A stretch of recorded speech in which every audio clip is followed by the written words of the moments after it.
Turning to the unrest in Portland, we saw several days of destruction in the city. Today, the mayor, local leaders, Portland police, and community members decried those demonstrations. And now let's check in with our Liz Burch. She's asking the tough questions in all this, joining us live from the federal courthouse. And what have you learned today, Liz?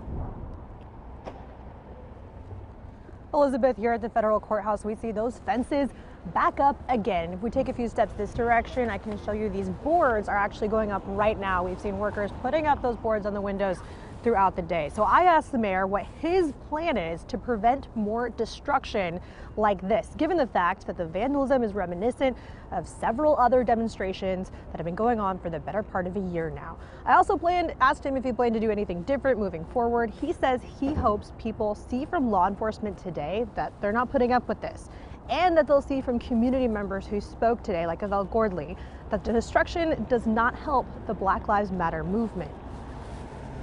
It's very hard to prevent people who are intent on criminal destruction. Of course, the First Amendment of the United States Constitution guarantees the right to assembly. It guarantees the right to free speech.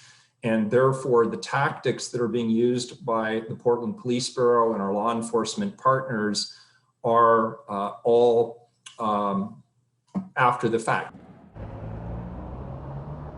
I also asked Portland Police Deputy Chief Chris Davis about the controversial kettling or mass detention of protesters that happened Friday night. He said if the focus of a group is criminal activity, there's a point where there's reasonable suspicion to stop the entire group. Now, local advocacy groups like the ACLU have spoken out against that kettling that happened Friday and said there needs to be an investigation into that. So I interviewed a representative with the ACLU. You're going to hear from her coming up in 1 hour. Live in Portland, Liz Burch, KOIN 6 News.